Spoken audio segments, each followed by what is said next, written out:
Namaskar. Hello and welcome to P Guru's channel. I'm your host Sri Iyer. Joining me today is General Ravi Shankar now, and in a short while, General Dushyant Singh, as we look at the evolving conflict between Iran with Israel and United States. Let's welcome General Shankar. General Shankar, Namaskar and welcome to P Guru's channel. How are you, sir?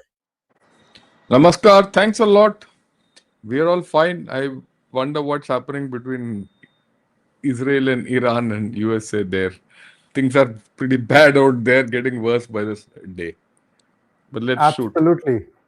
Absolutely. So, viewers, one of the concerns that's now being raised in the United States is how long will their arms and ammunition last? For example, Tomahawk missile. This is a very strong, powerful missile, and it is believed that that was what was used to hit that one school compound where over 180 children died. The thing is that one Tomahawk missile takes 1 kilogram of silver. So you have raw material challenges. You also have the Tomahawk itself. How many do they have left? Remember that they were using this off and on in the Ukraine conflict also. And this is just one particular thing we are talking about. F-35, same story. 920 pounds of rare earth materials needed to build one aircraft. Rare earths, 920 pounds, 400 kilograms, give or take. So there are real challenges that are facing United States, and they need to balance that as to what exactly is the objective in Iran. So I'm going to be doing a deep down on this one. Take a look at that one also afterwards. This is just general's opinion because they know best how wars are won and how wars are fought. Over to you, sir. Oh, thanks a lot. This is a general perception that US might run out of ammunition and that it has not gone in with adequate ammunition. And we are into the ninth day of the war, and there's already concerns that US might run out of ammunition. Tomahawk missiles is one thing which said they might be running. Many such things come out. But what I'd like to first put across is the US version. I mean, what does the USA say? You're the person who's affected most, and there, if you could put the first clip with General Dan Kane, he tells it all because I would like him to explain it to you. Yeah, please.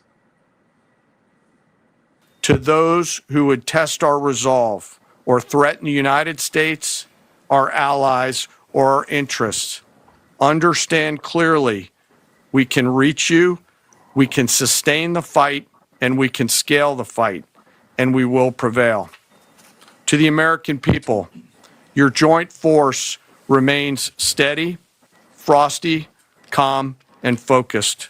Your service members are trained, disciplined, and determined. We understand the risks of this mission and the weight of the responsibility that we carry. We also recognize that our families also shoulder the burden at home. You are a part of this too. I am proud today, as I am every day, to stand as a member of America's joint force. There is no mission too complex, no distance too great, and no adversary too determined for the men and women who wear our nation's uniform. I think that's okay. We'll take it off. See, what did he say in the beginning? He says, I want to give a clear message. I have the capability to sustain. I have the capability to scale. That means he's got the capability to increase his capability to fire, or rather, he's got that. So, for this Joint Force Commander, Joint Chief of Joint Forces, to come and say this is on the third day of the war. That he came and they gave this briefing. I think after 72 hours, they gave this briefing. So this is about 3 days, 4 days back. And he's said this to not only the world, but he said this to America and his constituency, rather at home, everyone. So they were very clearly laid out that they are capable. So on face value, I don't underestimate what he's saying. One odd missile or one odd thing might be shot, But that's part of this thing. Now let me put certain things in picture. If I get too technical, let me know. Yeah. Yeah, you see, when you plan for an operation, you say, okay, I will be able to do this operation in A, B, C time frame, whatever the time frame. And to carry out this operation, I need to do this, and this. I'm very sure that the US forces, before getting into this place, had done that homework as to how much ammunition they'll need. And they had done their thing as to what all targets they're going to target and destroy. And this is probably a second iteration. Remember, this iteration has gone through once in May, June last year, the 12-day war. Uh, One. Number two, Israel would have good data about all this, right? And what will be the ammunition expenditure, how much they expended, everything. And they would, and there's also a joint operation. They're working seamlessly on this. So both the countries know how much to use, how much to expect,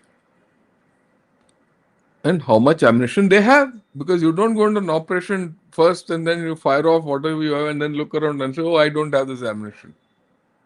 So, and they've been building this force up there for over 30 days. It's taken them more than a month to build this force up.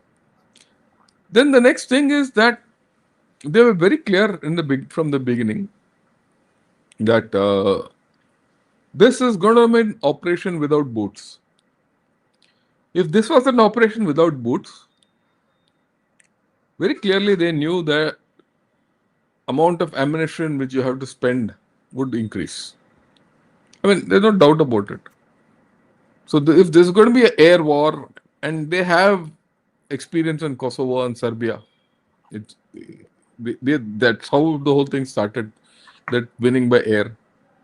And so the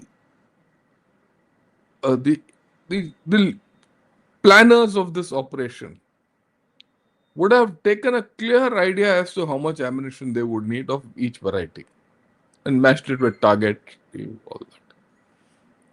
So that's the first part. Before you say US is running out of ammunition. The second thing, for every problem, there are a couple of solutions in the forge. Otherwise, you don't go in. This is the standard operating procedure. Okay, if you can hit, I'm giving it to you out of actual personal experience. When we were doing joint planning with the Air Force, right? We used to take a target, analyze it, and say, okay, if I have to hit this target with a particular weapon, I will need so much ammunition. I can also destroy this weapon with something which the Air Force has. I can destroy this weapon with something which the Navy has, with the Army has, or within the Army, something which artillery has or whoever has. So you do the target analysis, and these are done. These are standard things which are already available. You also, to the extent the planning process is so fine and so in depth, that the mean points of impacts, it's called DPIs, I'll not, right? Where you want to hit, how you want to hit the target is all worked out. You analyze that target and you work it out. So, why am I telling you this? So it is not as if, say, okay, it's possible that the USA is running short of Tomahawk missiles in the theater. It's okay. They'll use gravity bombs. They'll use gravity bombs with slap-on guidance. The same work, and especially now that they have full freedom of air. There's no opposition. There's no aircraft being shot down. There's no anti-aircraft defenses. What does Iran have militarily? They have a ground force which will fight if when the time comes, if and when the time comes, and then they have missiles. There's nothing else they have. They don't have air force, nothing. So you have complete freedom of skies. You can fire from wherever you want, whatever you want. So if that is the case, what's the difference between using a Tomahawk missile or a cruise missile? What is Tomahawk? Tomahawk is a cruise missile. It's a subsonic cruise missile with long range. Okay. So what's the difference between using a Tomahawk missile and a gravity bomb? A gravity bomb, you have to go over the target. Gravity bomb is something like what we use in Balakot, right? You use a normal bomb with the spice guidance attachment. Same thing they have, right? Their what JDAM programs is all this only. And they had a whole lot of old ammunition which you had with this JDAM ammunition they can use. So to that extent, I think they have adequate switch capability. Any force will have. Okay. And we are only in the 7th day of the war. So to that extent, I am not too sure whether this is right also to think that America doesn't have the capability to sustain. When the chief of joint staff is saying that I have the capability not only to sustain, but I have the capability to scale up. Right? A third thing is the number of engagements have reduced. They've naturally reduced. Because how many targets, the same target you can't keep hitting. You have to hit new targets. The new targets will become scarce. The number of, if there are large reports to say that, Iranian missile launches have fallen by 70%, 80%, all that is there. All those are coming out figures. But if that is so, even Americans have reduced because the number of targets have reduced. How many more targets can you hit? Iranians have more choice of targets because they are hitting 9 countries. Okay. And Americans don't have that. And Americans to hit the oil refineries or desalination plants of Iran, or for that matter, Karg Island kind of targets, not Iran, USA has adequate ammunition. For that, you don't need only Tomahawk missiles. And no, that's not the only one. So there are plenty of alternatives available for a huge force like USAF or US Navy. They have tremendous. Then there would be some inventory with US Navies, there would be some inventory with US Air Force.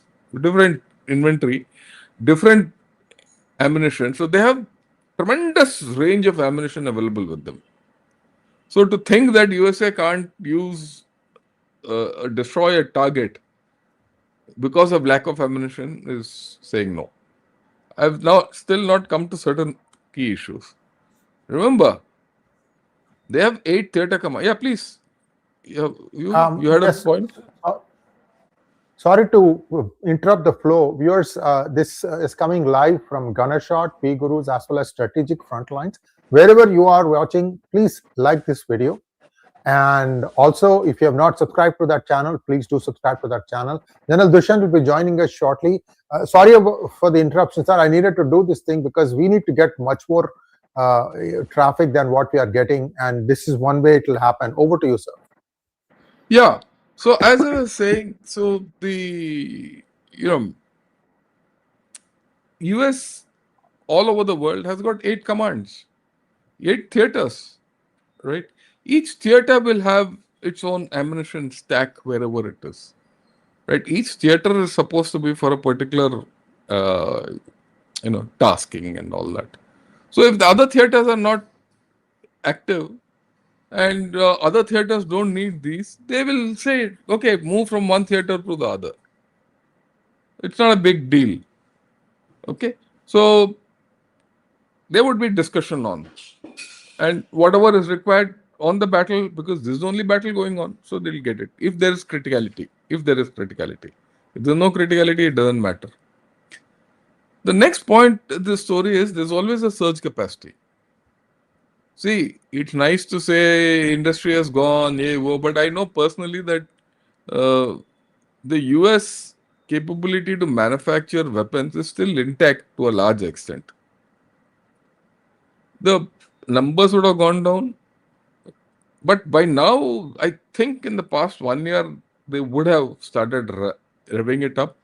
Given the fact that the Trump administration has given adequate budgets, see, Correct. a lot of budgeting has gone into this whole thing. And so before doing all this, see, they also were ready for Venezuela. Okay. So I don't think it is a case where they don't have capability to surge. They will have some capability to surge. All one has to see is, does this surge capacity match with the expenditure capacity which is going on ground? Like I said, it is just not the surge of one kind of a system, surge in 3, 4 systems, so that the people on ground have the choice of using one weapon or the other, one bomb or the other, one missile or the other. So there are alternatives. So I think. Let me also get you something about figures. There is, all armies work on something called scaling, which is fundamental because scaling is something fundamental to the way you plan and prepare for a war. Part of your preparedness is scaling. Now, what is scaling? Scaling is, okay, if you have a gun, I'll take the example of a gun, which will be simplest to understand. You have a gun, the gun in a day over a period of time is expected to spend about 50 rounds of ammunition, right? So those 50 rounds are scaled. It's called 1 day's WWR. In Indian terms, it's called War Wastage Reserve. Okay. Now, how thing is that uh, this is again true in most armies. So every weapon has a first line. What is this first line? The first line of ammunition is that ammunition which is held on the weapon. And then they have second line. The second line is that ammunition which comes from the second line of reserve and feeds into the first line. And then there's some third line, fourth line, which feeds into the second line. So it's a chain system.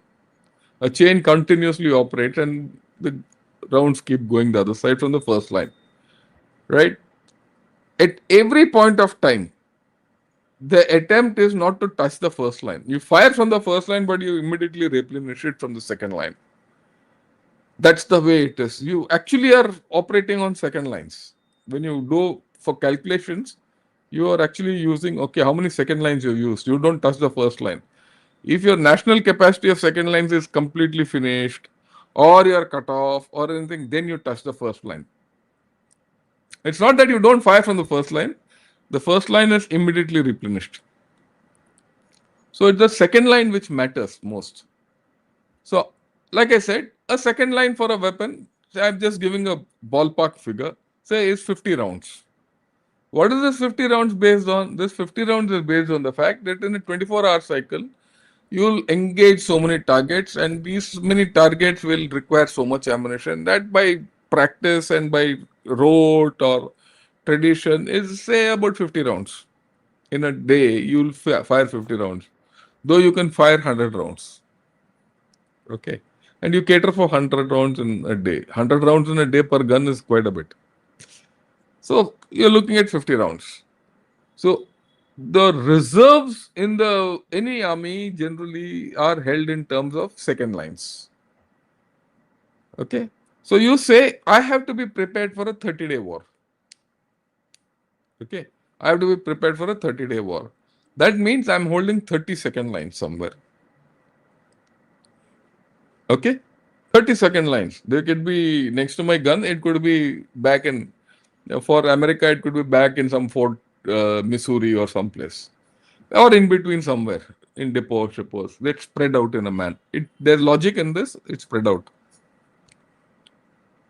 Now, like I said, 50 rounds per second line. And say for 1 month, you need 30. 30 into 50 is 1500. 1500. 1500. So if this gun, if it has to keep firing for 30 days, it needs 1500 rounds. And that 1500 is tagged somewhere. It's kept somewhere. It's available.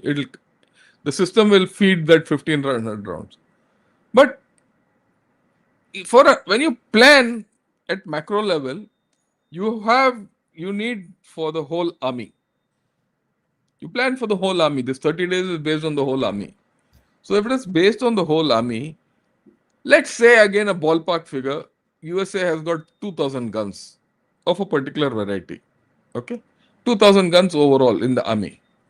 So if there are 2000 guns in the army and each gun should be ready to fight for 30 days with 50 rounds, what will be the total number of rounds for 2000 times overall in that? 1500. Yeah. Yeah. That is 3 million. You're looking at 3 million rounds. Okay. But the fact is, when an army goes to war, not all 2000 guns go and fight. Right. See, even, these same guns will be in Pacific Command, they'll be in North Africa Command, they'll be in Euro Command, they'll be in Central Command, they're spread. 2000 guns the army has, US Army. So they'll be spread all over. Actually, in that theater, well, let's say for purposes of this thing, there are only 500 guns, 1/4. Okay. So if you have only 1/4 of those guns, then actually, if I have to fire with only 1/4 of these guns, and I take my risk and say I couldn't care a damn if the rest of the guns in the rest of the world, in rest of my areas, operational theaters don't have ammunition, I'll get all that ammunition of those 2000 guns and fire from 500 guns. Then my capacity of that 3 million increases fourfold. Correct. So what I started with 300, 30 days of ammunition now becomes fourfold. How much? Goes to 120. Why am I saying all this? This is the way we calculate. This is only a thumb rule for calculation. So if the number of guns, and I'm sure here what of the total holding of USA, there'll be hardly, I wouldn't say 1/4 is a very high figure for all these things. They would be hardly using about, okay, let's put 1/4 for thing. So if all goes bad and all goes south and everything they finish, they still have 3 times this somewhere around. So they'll move. I hope you're understanding this logic. Right. So when you say 30, this thing, it's not so. These are all temporary glitches in battle. And let me tell you, I'm talking from experience of what happened in Kargil. I'm talking for experience of what we planned in 2016. In 2016, when, that first surgical strikes happened in India, we were getting indications that Pakistan might, do something. And so there was a question, we did some checks to say, okay, are we ready for war? There are issues in this. I'll come to the other 30 days ammunition. There are issues in that. Practical issues, day-to-day issues. So then we did a check and we saw, yeah, we have adequate, we can last. And then we matched the surge capacity and we said, yes, we can, if there's a war, we are ready for it. We might not have all kinds of ammunition, but we have adequate of what we want. And then whatever happened, happened. Now, let me get to the 30 days which is available, which a ballpark figure I'm using. Now, you're supposed to hold 30 days, but it might not always be so. Why it might not be always so? It might not be so because that ammunition is probably defective. That factory which made that ammunition was tasked to make something else. So he's not able to cope up. And all that. There are so many ifs. The ammunition which was in storage went bad because ammunition goes bad. Then there's some ammunition which is defective you can't use, which goes defective during the lifetime of that ammunition. So if you have about out of 30 days, 24, 25 days, you're okay, 80% holding, you're through. Let me tell you, in India, we were in 2010. And why I'm telling you this is come in Hindu. A person called Rahul Bedi, I can never forget. And he said, sir, hats off to you. I mean, I'm quoting. He said, hats off to you, the way you have planned in 7 years, you turned the whole story around.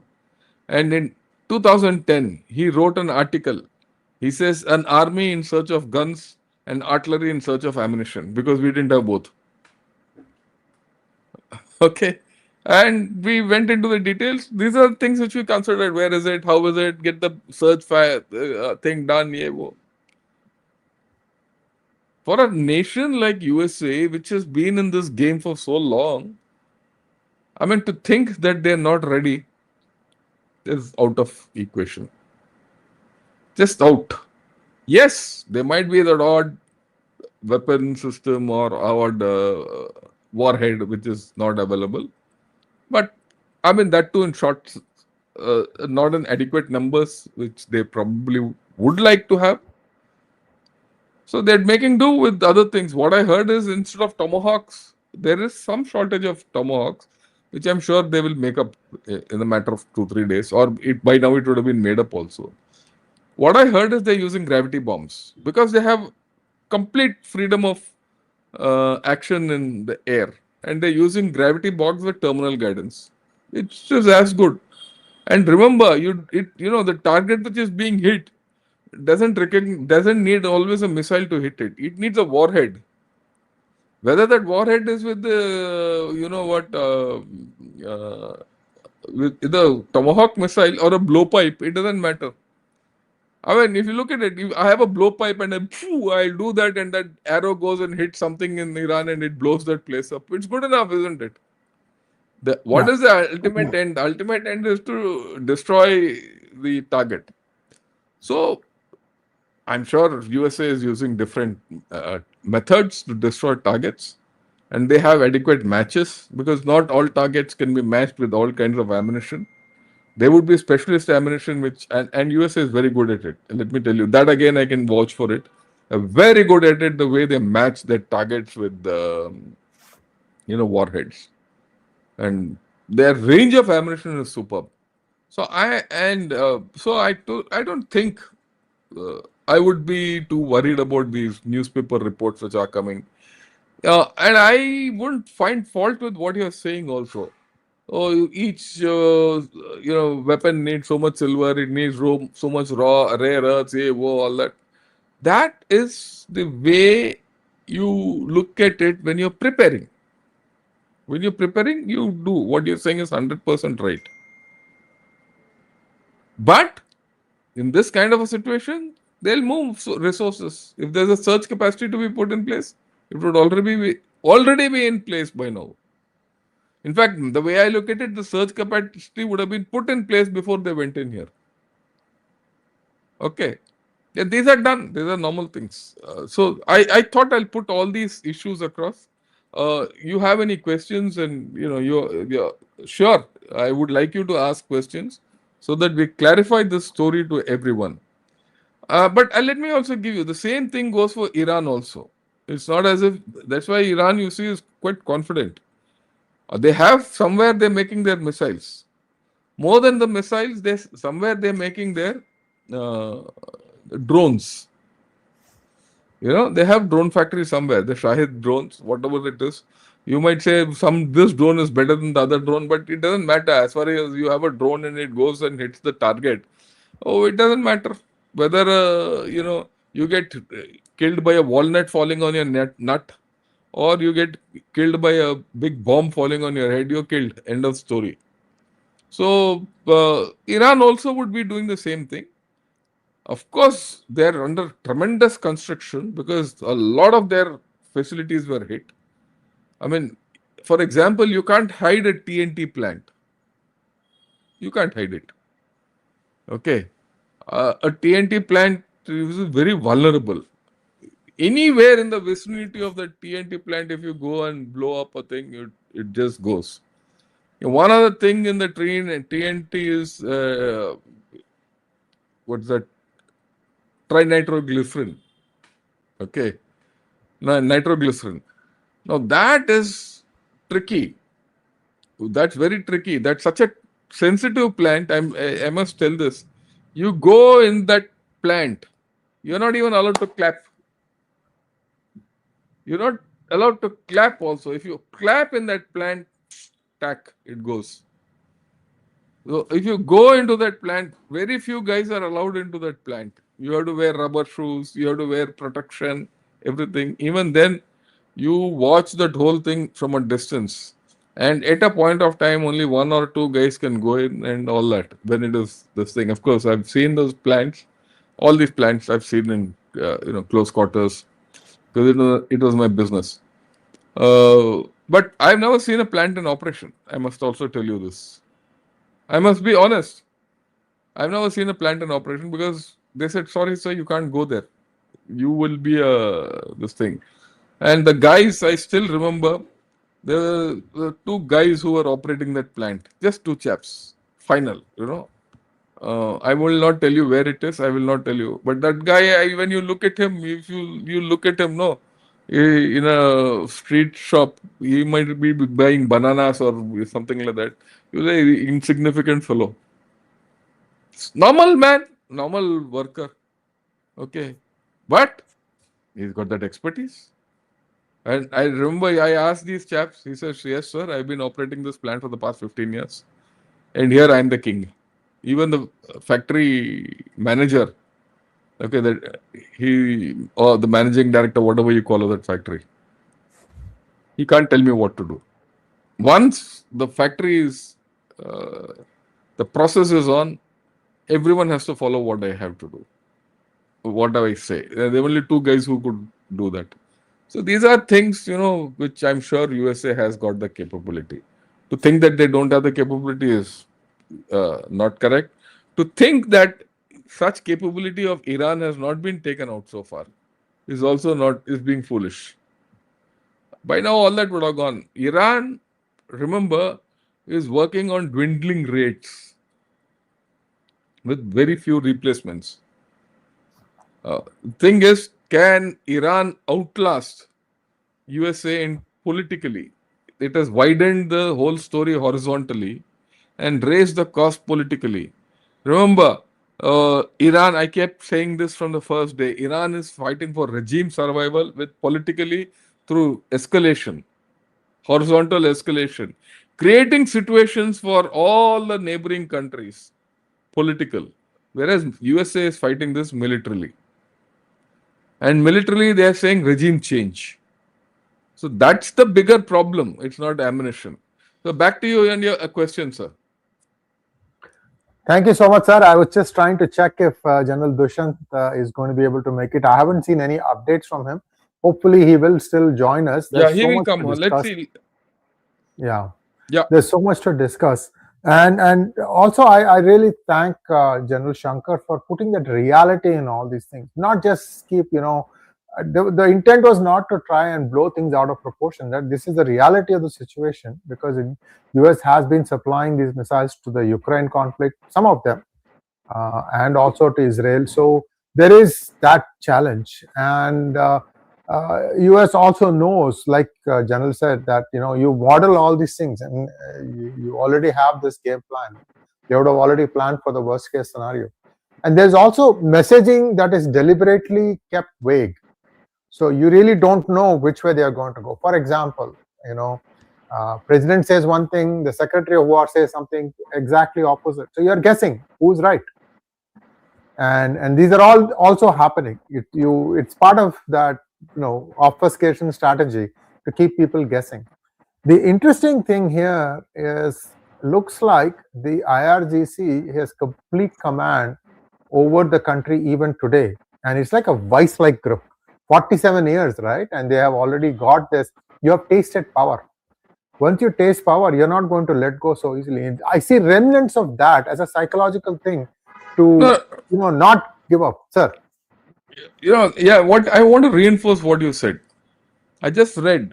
If you read the new Mostaba Kamanai's, what he's been up to and all, he's got a multi-billion-dollar empire globally, Right. from Iran. Okay, and he said he was in the IRGC. So the entire IRGC controls the entire business of Iran. So it's not. So I just thought. Sorry for the interjection, but I thought this was too important a thing not to be mentioned. Over to you, sir. So the Khamenei family is awash in billions. The senior was supposed to have had assets close to 200 billion spread all over the world, and this guy is no less. I mean, he's part of the family He's anyway. part of that. So, Yeah. yeah. So, you viewers, what I'm trying to say is this is not something where the actual leadership is going to come out and say, these are the ones making the calls. And the more Israel tries to wipe out the top, the more they're going to go and burrow themselves in. At the same time, keep control over this power. It's a difficult situation. It's a different situation where the enemy doesn't come out. You don't know who the enemy is. Pretty soon, I can tell you, you don't even know who is your real enemy. And also, Israel is trying something from bottom up, from what I can see. I don't know if you've seen this, General Shankar. What's happening is Basij. Remember, these are the volunteers that go into IRGC. These Basij volunteers are getting messages on their Telegram. Everybody works only on Telegram, believe it or not. This is the 3Hs. All these people trust in Telegram. And they're getting Telegram messages from people that they don't know saying, we know who you are, we know what you have done, and we can get you anytime. Surrender or flee. That's the message being given. So Israel has already taken out the top. It's also working its way through the bottom. But bottom-up approach is going to take time. It's not something that's easy. And not everybody is going to, pay. Not everybody, how should I say, values his life over religion. This is the other big problem. Shahada. The religion determines what you want to do. If people are told that your life begins after death, then the whole logic, is turned on its head. So you have these psychological things to play with, and I completely see where General Shankar is coming from. And in United States is trying different things. We'll have to wait and see. This is a game of patience, in my opinion. Sir, over to you, and then we can take some questions. Yeah. So it's not going to be easy. It's not going to be easy at all, either for US or Iran. The thing is, who's going to last this whole story out, and how people are going to last each other out, how the whole thing is going to achieve. Because, like we discussed in the morning, do I see an exit plan for either? I don't see. I don't see an exit plan for either. How do they? So far, the exit plan doesn't exist. Both are revving it up still, right? They have to reach that point where they say, okay, it's time we started discussing. And is there a case? I mean, I would put it this way, honestly, is there a case for India to start this mediation? Because we have good equation with USA, we have good equation with Iran also. Iran also. Is there a case? It's a high risk proposition. It's an iffy proposition whether it will work or not, right? And we have good equation with the Gulf countries also, right? Except probably Pakistan. Everyone else in this region trusts us. So I mean, I feel that we have to start talking to both, and so we need to. This is my firm view. We missed an opportunity already earlier, when the Hamas-Israel thing started. We missed an opportunity during the entire 4 years of Ukraine war. I thought when Prime Minister Modi had gone to Ukraine and Russia all within a space of 1 month, we had this opportunity to talk. And, after all, our Prime Minister had some of the best equations with President Putin, right? So we had, even now we have a good equation with Iran, we have a good equation with USA, we have a very good equation with Israel. After all, not far back, 28th February, our Prime Minister was there 10 years back, 10 days back, not even 10 days back. So is there a case for us to start this process and say, okay, we will, because so far, look, oil has crossed $100 a barrel. It went up to 117 and it has come down because the reserves have been released and all that, strategic reserves. But that has got no solace. The And the US Energy Secretary says within a short time, escorted vessels will go out of Strait of Hormuz and all that. But that I don't think will happen in a hurry, unless there is some kind of a political thing. So, is there a case? Let me ask you this question: is there a case for India to uh, propose mediation or take steps to mediate?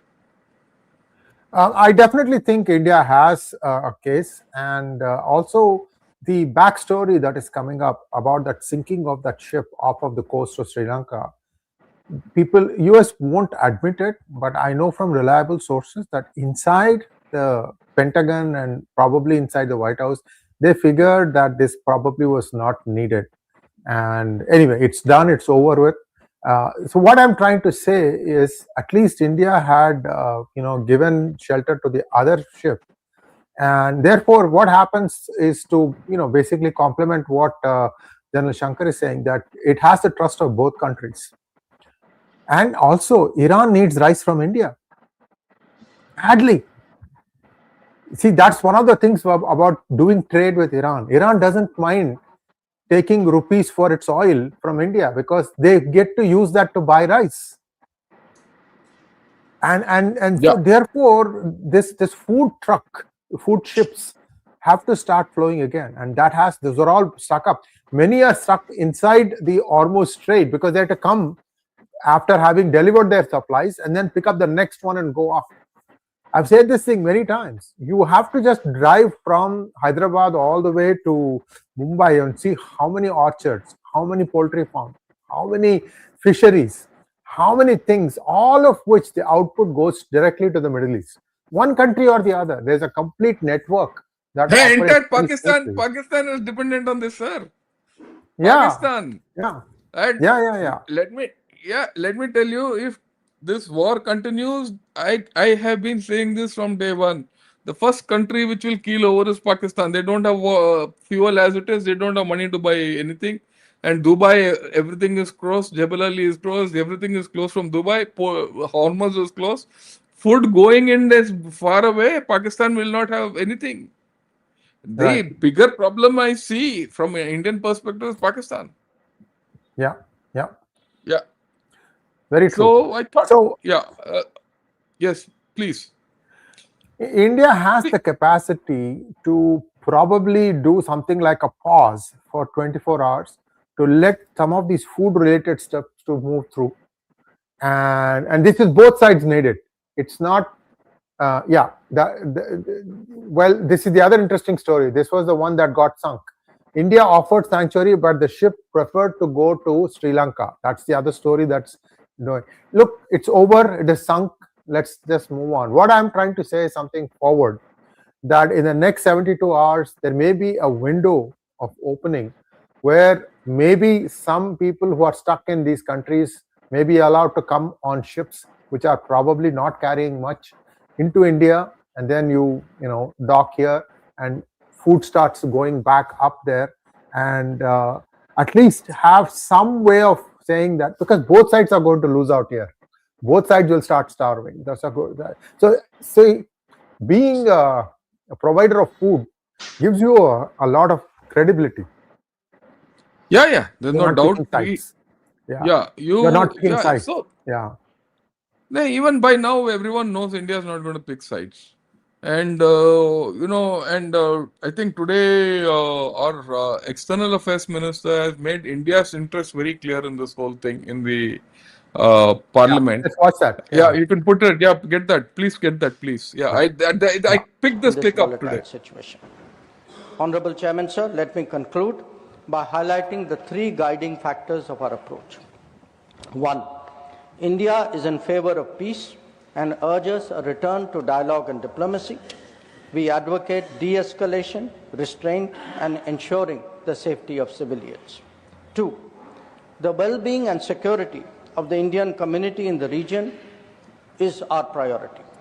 We will continue to work with the governments of the region towards that end. And three, our national interest, including energy security and trade flows, will always be paramount.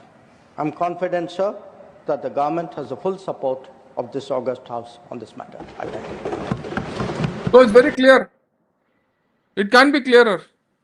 But at this point of time, if our interest is only what our external affairs minister has said for India, fine, we're there already. I don't think we are out. Already over 25, 30 flights have extricated people from there. And then more, Right. they'll continue. This will, right? We have this tradition of extricating people from troubled areas and successfully at that. So we'll do that. But is there something else? See, again, if you want to become a regional power, you want to become a global player, all that, you have to start the business of mediating. Right? That's my view. Well, it's up to the government to take it or not and all that. So I don't think Dushyant is coming. I think he's got stuck somewhere badly. Right, right. Looks So, like that. but Yeah. I find Let's some take a few. interesting questions. I find some Yeah. interesting questions not only amongst those who have asked, we'll take and more. Of course, we have some 13 start questions. We'll do that. And some other Yeah. questions, if you could read through and interesting ones you can put, we'll answer because Yeah. we'll give clarity to people as to what this whole thing is all about. Yes, please, sir.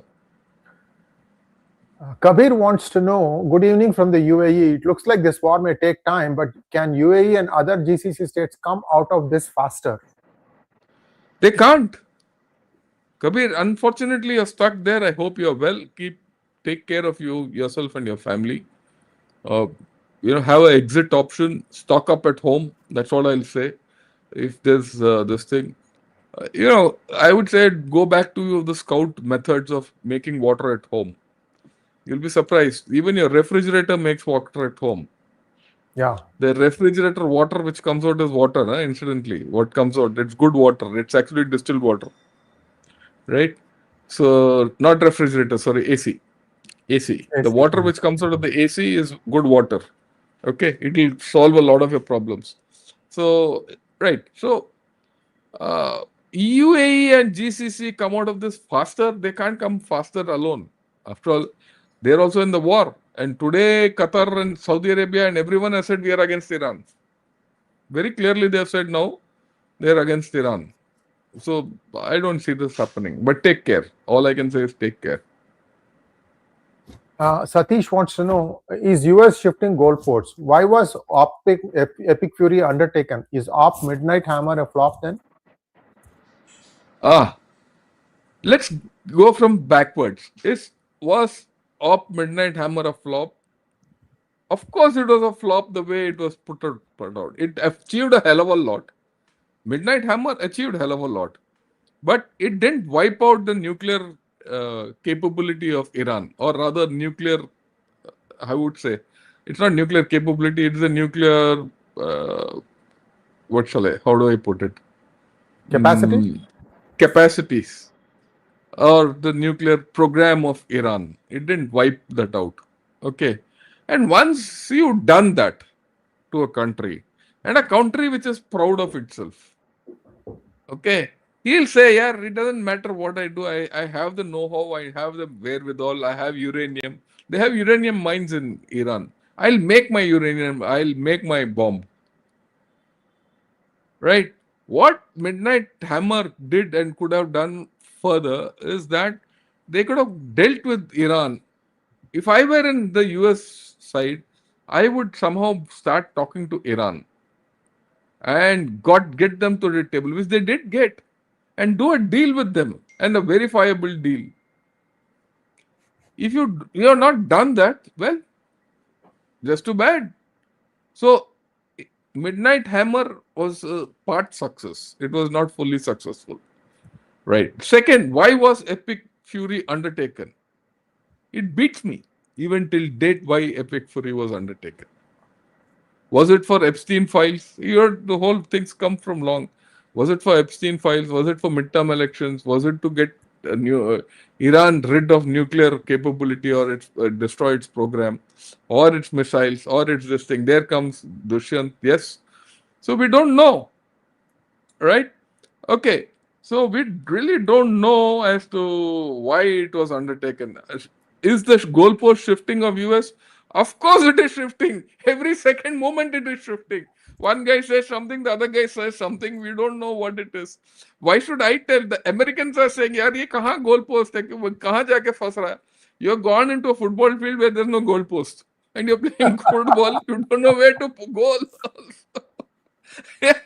I think. Um, Look, before we go further, let Jal Dushyant comment on this and the whole thing about the ammunition also. You get his perspective. Yeah. 5 Welcome, minutes General we'll Dushyant spend. Singh, to the program. And before we start about this topic, I want you, if possible, to explain what happened in Kolkata and the human interest angle. Please do that, because we need these kinds of stories so that our people understand that insaniyat Jinda hai. is so alive and well in India. Over to you, sir. Yeah, I think before I start my comments on the topic, it would be very much beneficial not only for individual as such, but for the entire society to know that our society still has people who are inherently good, inherently honest, inherently their integrity is unquestionable. And I am talking about an incident which happened to me about 4 days back.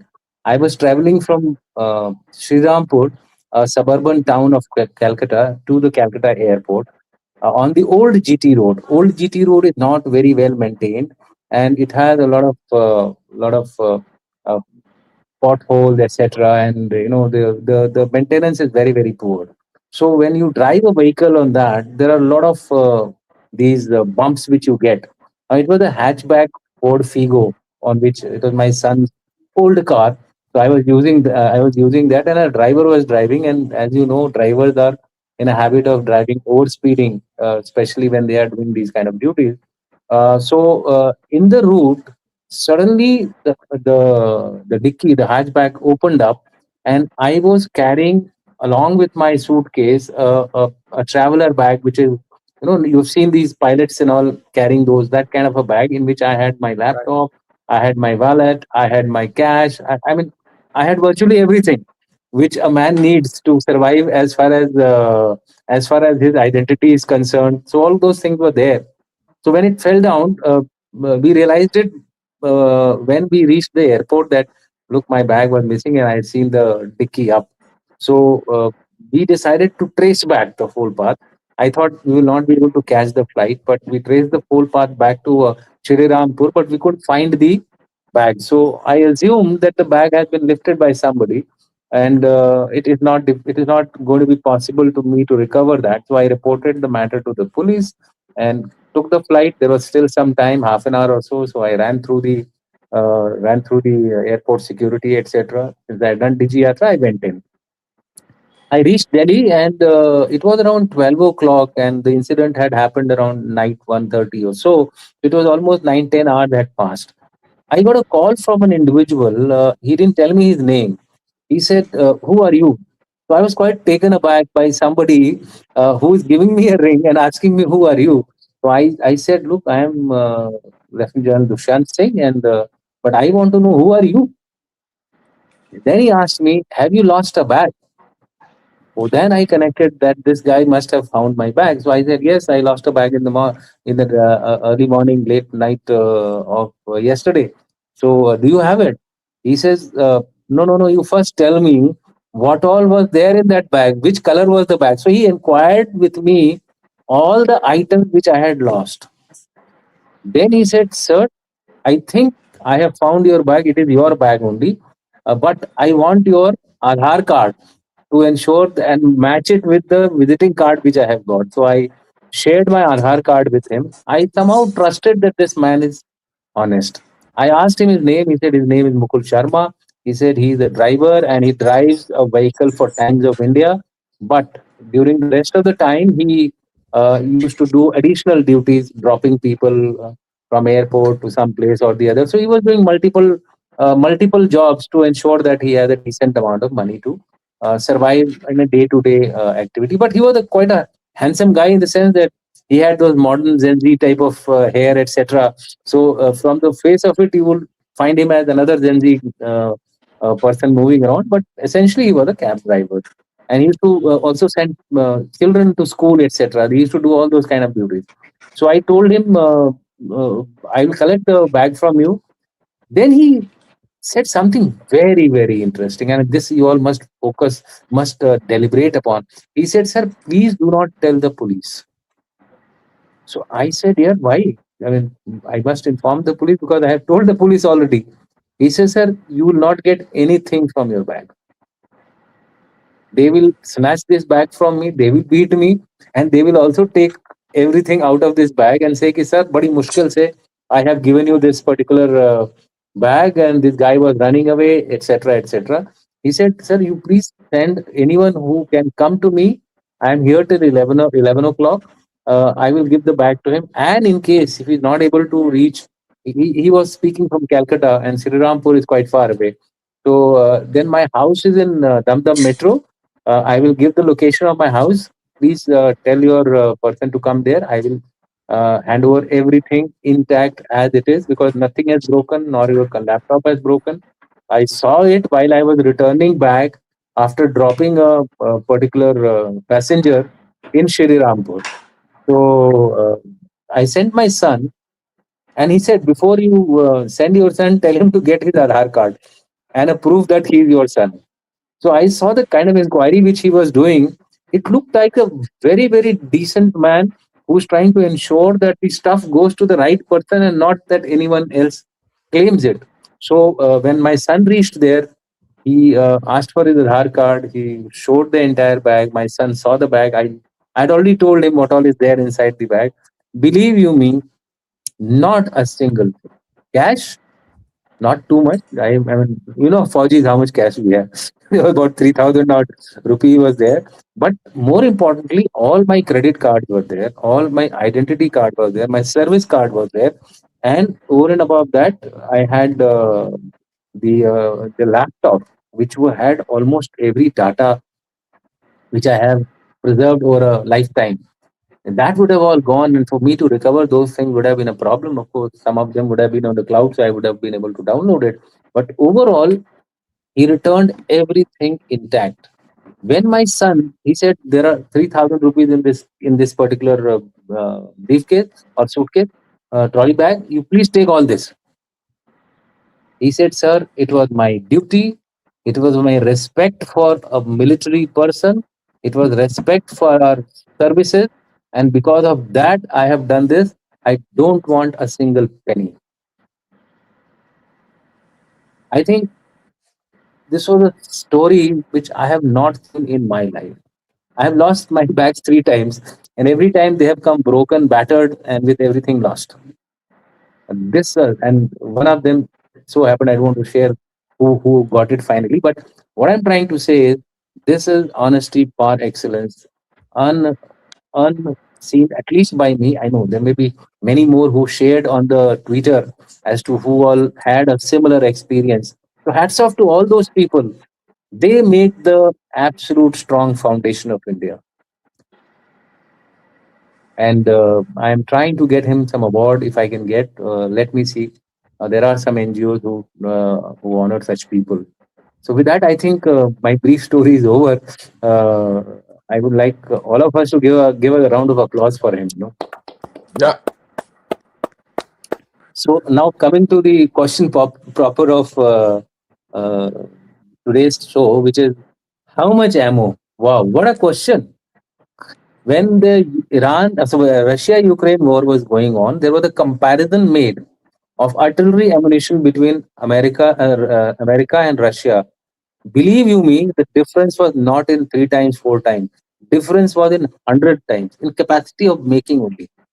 12 to 14,000 a day was Russia, and they were around 300 to 400. That was the capacity of artillery ammunition. One is a democratic country, the other one was a bureaucratic authoritarian country. If you now translate that particular thing and that particular time, and there was no war being waged by America, what would be the condition today where the expenditure every day is $1.92 billion? And that is no mean money. There is a website where this this what do you call that, counter is going on of the expenditure being carried out by, and it's not an Iranian site. It's a I know. I, I will share the site so that all of you know that we can take it with a pinch of salt. It's a Russia TV site where it is showing the expenditure. But even if you take 50% out of it, 60% out of it, still it is hell of a lot of expenditure. Navy comes to about 1.5 billion itself. The maximum expenditure is actually on the Navy. So, because there are so many forces out there, there are the two aircraft carriers, Gerald Ford and Abraham Lincoln. There are other so many ships, frigates, etc. So, what I'm trying to say is that the ammo power of America is definitely on the lower side. But is it lower than the Iranians? Definitely not. Does the Americans have the capacity to, or it's not only America, it's also Israel along with them. Do they have the capacity to outlast Iran? Yes, they have. It's only that the Americans don't know where to go because they had thought that they are going to finish the war between by 3 to 4 days, and then there would be a regime change. The public of Iran will rise up. I have direct communications coming from Iran to my what do you call mobile, where they are saying just the opposite. It has actually galvanized even the people who were opposed to Ayatollah Khomeini into a nationalistic fervor, where America has now become the enemy. Villain. Yes, I'm not talking of the peripheral areas of Kurdistan, Azeri area, or Balochistan area, or Hazara areas next to next to Afghanistan. Those are fringe parts, and by and large, you cannot say which side they will blow. But Persians, 60% fully.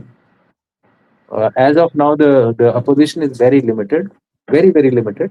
There is an opposition to Ayatollah Khomeini's son, who has been recently elected as the supreme leader.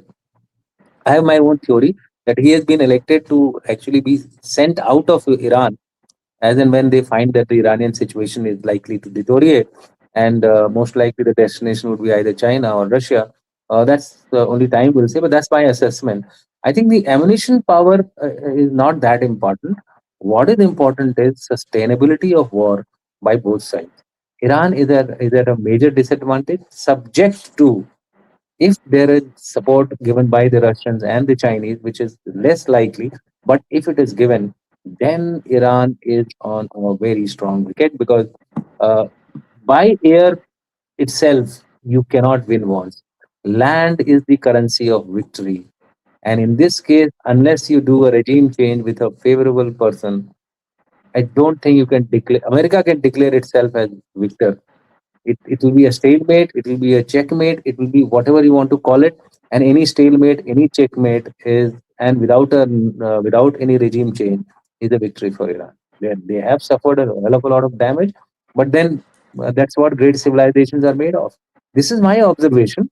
So as of now, I feel both are in a catch-22 situation. America is in a catch-22 situation. Should they leave? If they leave, it's a defeat.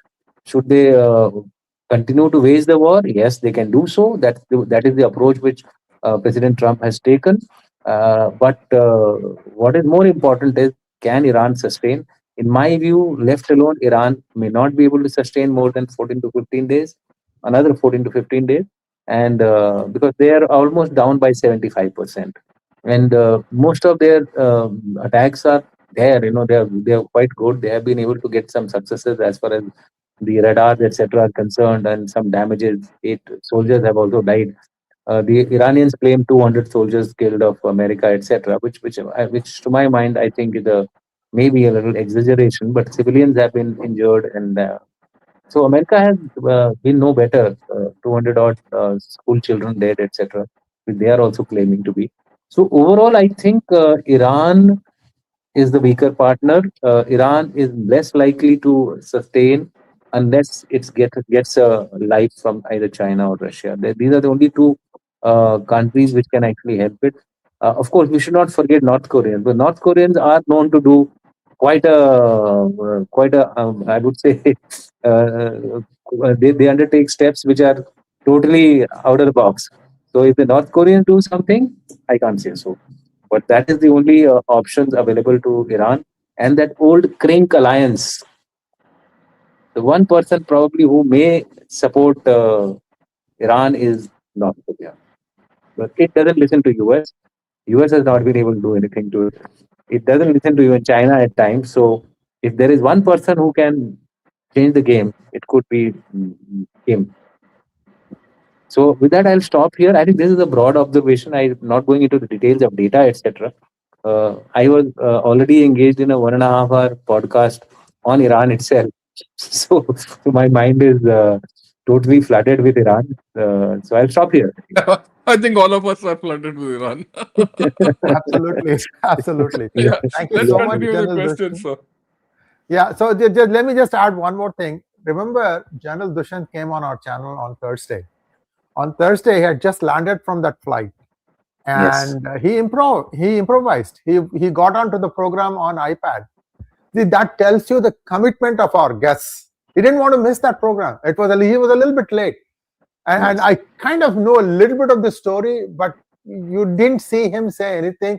I mean, if you have lost your laptop with a lot of information, your credit card, you would be in a slightly different state of mind. I didn't see that from you, General Dushan. So hats off to you also. And now let's go to the questions. Yeah. Thank you.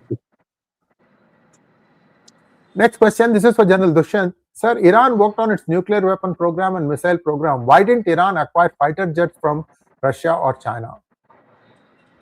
I think Iran traditionally has been over relying on missiles. Even if you see the first Iran-Iraq war, he was firing those silk bomb missiles, if you remember. So it had that inherent capacity to build state-of-the-art missiles. So I think they betted more on their strength rather than acquiring new technologies. And also, it doesn't come cheap, these aircrafts, etc. So there may be many considerations. I don't know whether he was given some assurance, but I don't think they felt that the cheaper option is the better option. Incidentally, just to substantiate my point, there was a scientist in DRDO about, I think, 5-6 years back. General Shankar would remember. He came out with an article that if you just focus on Israel on missiles, you will be able to beat any attack. This is you can Google it and you'll find that article. And this was told by a DRDO scientist. So there was this in between, this kind of a movement which was taking place that missiles can really replace the other weapon system, which is not so. I think that is where I think Iran went wrong. Can I just add to this? Another thing is Iran was under sanctions. Immediately after the Iran war itself, they went under sanctions. Now, if you see, they had F-14s. They have F-14s of USA, of the this thing, right? Of the Pahlavi dynasty days, Shah of Iran time. And after the revolution, after what happened, then the American hostage series, and then the Iran-Iraq war and all that, they were under severe sanctions, and they're not allowed to develop an air force. Right? Once they were not allowed to develop an air force, they felt we'll go the missile route because that was the easiest. And mind you, at that time, they were not that good with Russia or China. I'm not going back in history.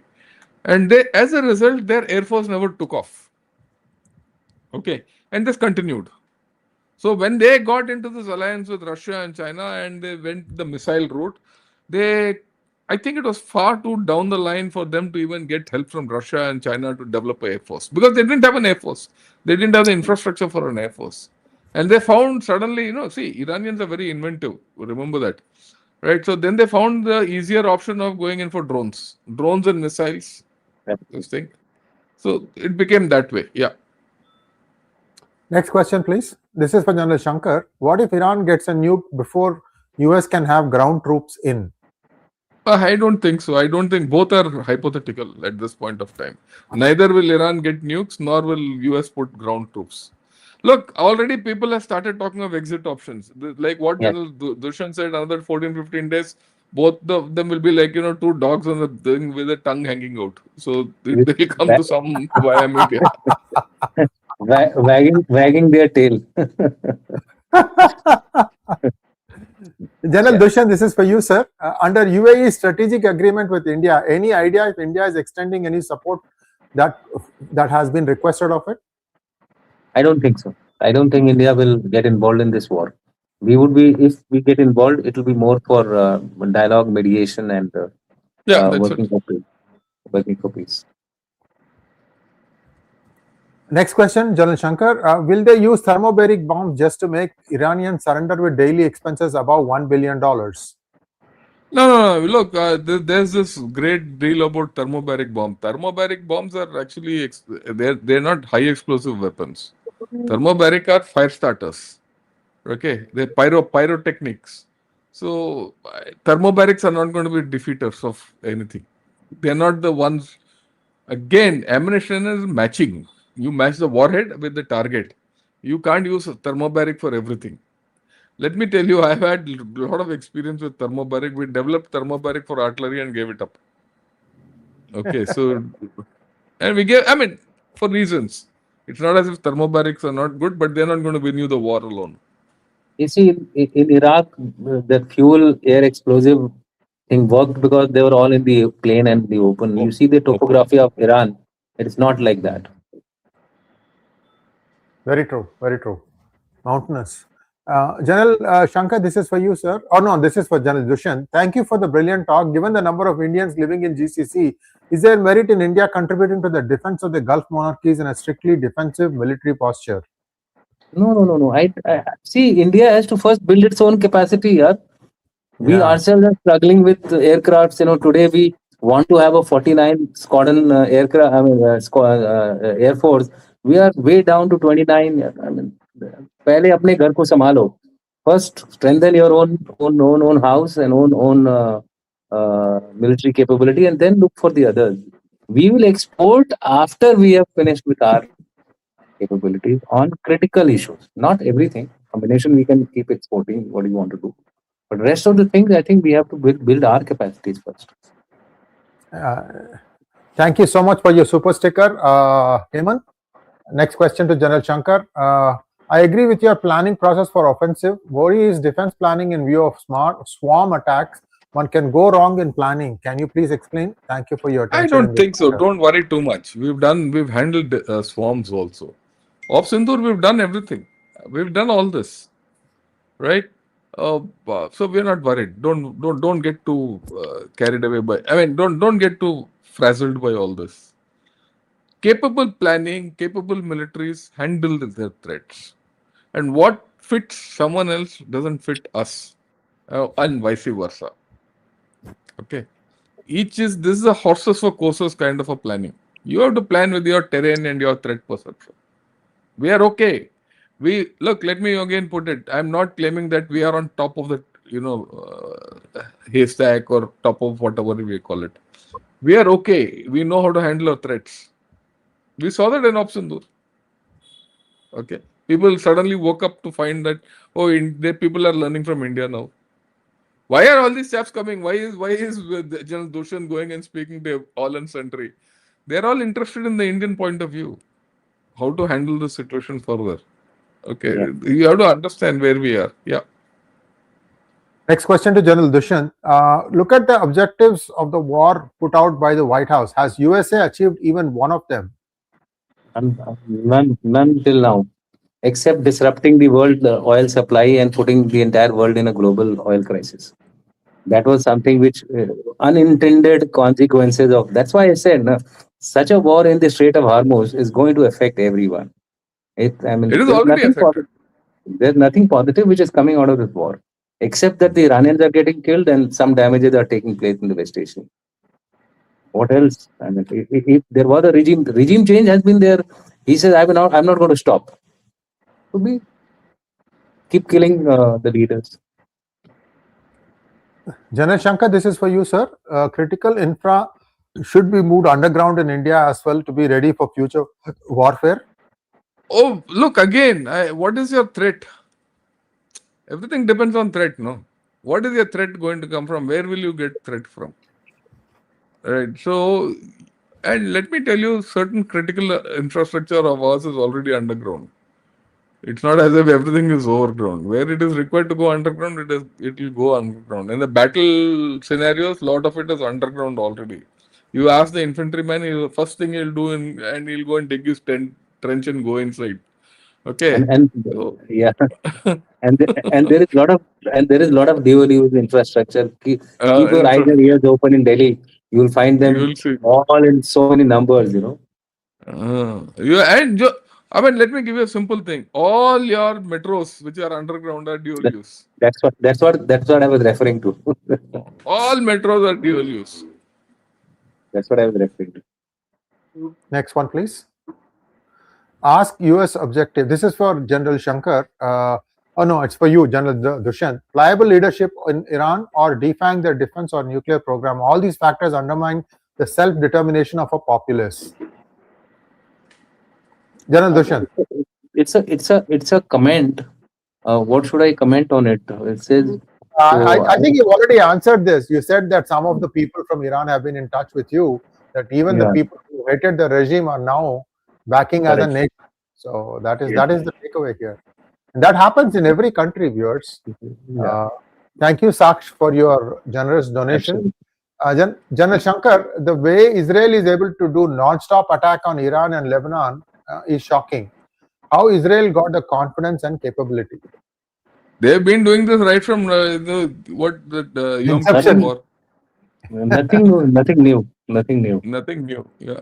It's an asymmetric war which they are fighting again and again the same thing. They're good at it. Still fine. And they're still fine to have 3 children per family, viewers. Remember that. Yeah. Hey, it's an amazing country. Amazing country. Next question to General Dushyant. Trump can't take the oil, capture Ayatollah, run the country, feed Ayatollah lunch, spray perfume on him, or do regime change like Nepal or Bangladesh. What are his options? His options are to find an off-ramp solution and get out of that place. That's the only thing that they are looking at. Yes. Next one, please. General Shankar, can Israel's security system deal with cluster bombs? No, they're not able to deal with it. You can't. There's no system to deal with cluster bombs today. Let me be very clear about it. You use cluster bombs, there is no. It defeats all systems across the board by every country. No country has the capability of defense against cluster bombs. You have to see a cluster bomb fired to understand what its impact. It shakes you. Next one, please. General Dushyant, this is for you, sir. Based on your experiences during war, how do you see the trajectory and progression in terms of strategic actions of this US-Israel-Iran war in the next 1, 2, 3 weeks? Well, I see it petering out basically because of the fact that till the time your war objectives are not achieved, you really can't get out of the war, and it will be something like the Russia-Ukraine war. I've got only 2 conditions to it. One is that if the Russians or the North Koreans or the Chinese start supporting Iran, then they are in for a long haul. Otherwise, there'll be now search for solution to get out of that place. Thank you, sir. Next question for General Shankar. From where is USA getting the cash to fund this war? Is outstanding debt an imaginary number? Petrodollar, reserve currency. He can keep printing. You see, the thing with USA is it's the only country which can print without, what shall I say, collaterals. They can print currency. So we are funding it. Actually, you and I are funding it by using dollars. So that's what it is. The advantage of a reserve currency is it's got no one to answer to. There's no balance sheet to answer. So this outstanding debt is imaginary to a large extent. They can sustain it. And what is Trump's whole story? Trump's whole story is to, continue with that petrodollar and consolidate that petrodollar. Yeah. General Dushyant's iPad, I think, ran out of juice. So let's do the last question. This is the last question, General Shankar. Is Iran using missiles which increase their speed in the last lag of path before striking target? See, if it is a sub-ammunition or a cluster ammunition, once the cluster breaks, you will get those small submunitions getting out, which will have their own propulsion, which will increase the speed. It's not that the missile will go fast at the end. Okay, the submunitions have their own, propulsion, which will increase their speed. That's about all. Thank you so much, sir. An hour and 20 minutes just flew. And we also thank General Dushyant for joining us and sharing his life experiences. It's important that we understand that there is a war going on, and at the same time, there is something else also happening. Thank you so much, General Shankar. We'll be tomorrow, I think General Shankar is off. So for a few days, we will not have Good Morning India. But I'll put some updates like day 10, day 11, and so on and so forth. So that hopefully will fill the gap. And General Shankar, I'll give you the link, sir. You can also put it on Gunnershot. And that way, we kind of keep you abreast of what's happening. Thank you so much once again, General Shankar and General Dushyant. And we'll be back again very soon. Namaskar. Namaskar.